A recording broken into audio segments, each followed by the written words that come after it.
Hi friends! So, as some of you know, I'm not much of a gambler, so I rarely pre-order games.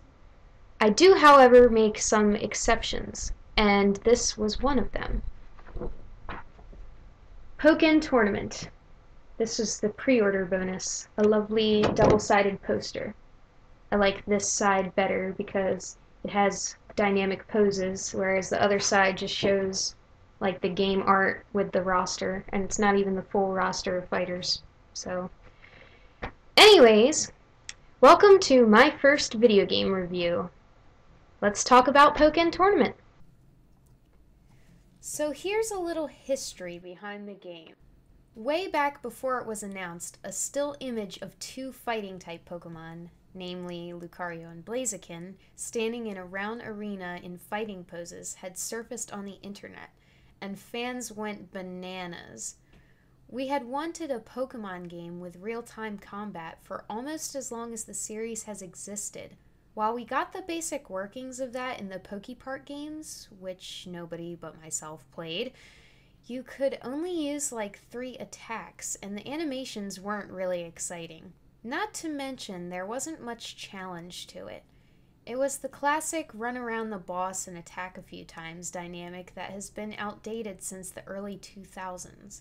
This game is what we truly wanted, so the hype for it was substantial.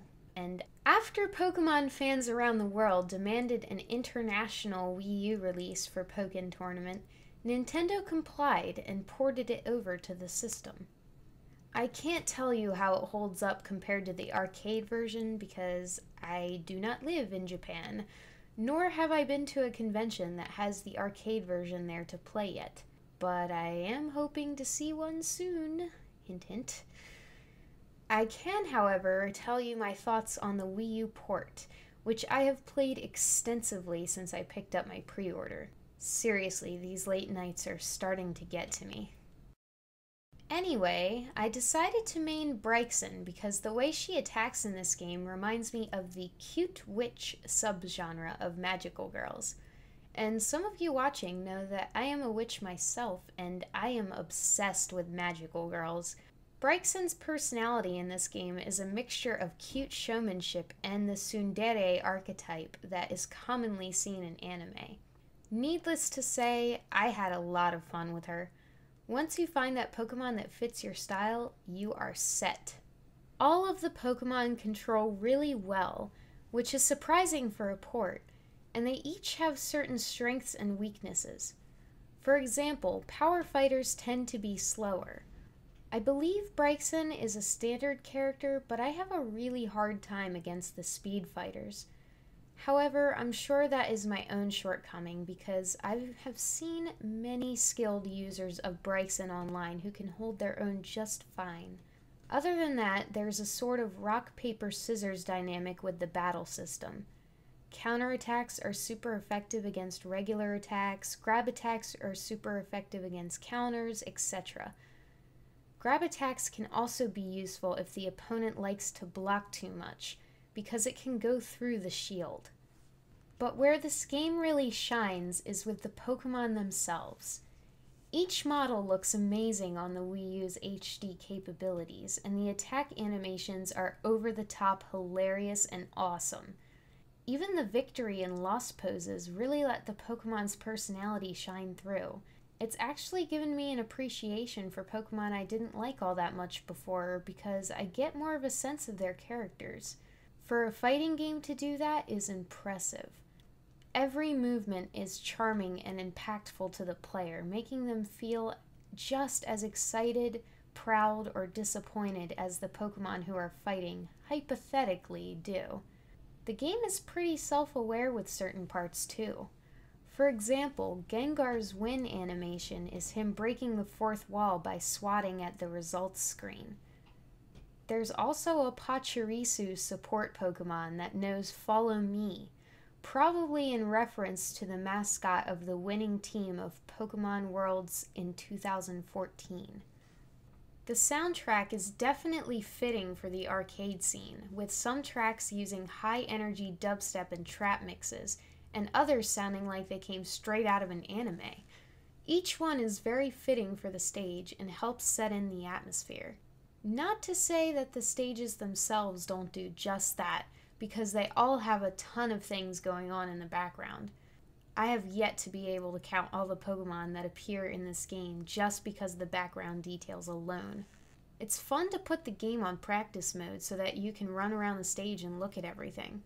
By the way, I found a Klefki in the Mystery Carnival stage, and that made me very happy. My favorite stages are the Mystery Carnival, of course, Haunted House, False Volcano, and Diggersby Land. Now let's discuss the things I don't particularly like about the game. I'm sure all of you who have played the game, or at least heard people talk about it, know that the voice acting in this game is absolutely abominable. So many voice acting careers were tarnished by the dubbing of this game, and I'm not sure if it's the actors themselves or the director who is to blame. There's one guy who slurs every one of his words so badly that it sounds like he can't even speak English. The performances are so bad that I can't take the characters' reactions seriously enough to actually get invested in the story. Of course, the storyline in Pokken Tournament can hardly be called one at all. It's one of those super contrived plot lines that is basically search for or restore a magic MacGuffin to defeat the evil. And those kinds of plots were rampant in the 80s and 90s era of children's cartoons. While it was passable back then since the cartoons only existed to sell toys anyway, no one expected them to have deep lore behind them, so it's not really what I'm looking for in the storyline of a game that was released in 2015, even if it was an arcade game. The players always have the option to skip it if they think it's too long, right? I don't know. It just didn't feel like there were any stakes behind these battles. I didn't feel like I was actually saving the world. My last complaint is a small one, but it is important to me. You know how in Smash Bros. The player can choose between several different costumes and variations of each fighter? In Pokken Tournament, you're stuck with just the base color. The only way to get the shiny version of the Pokemon is if two players choose the same fighter, and then player 2 gets to have the shiny. Is it too much to ask to be able to switch between the shiny and regular forms freely? All in all, I think Pokken Tournament is a fun game. The gameplay is easy to learn, but requires a lot of practice if you want to get competitive. The soundtrack is catchy, and the Pokemon are very enjoyable to play. It's a good entry for beginners to the fighting game genre. As for Pokemon I am hoping will pop up as DLC, I think Snorlax would be cool. Remember him in that fan-made fighting Pokemon game? We need a little more bug-type representation, so I think Heracross would be a good idea. Rhydon was the first Pokemon ever created, so it would be perfect to include him for the Pokemon's 20th anniversary. And I would love Slowbro, but only to see him Mega Evolve and spin like a top over opponents.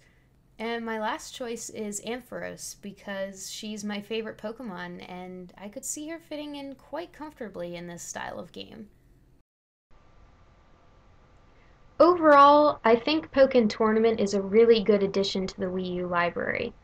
It improves upon some ideas that have been presented in past Pokemon games, and it is a really good collaboration between two companies, which we've seen before with Hyrule Warriors. So I think if Nintendo continues on this path, they should make a successful debut to the NX.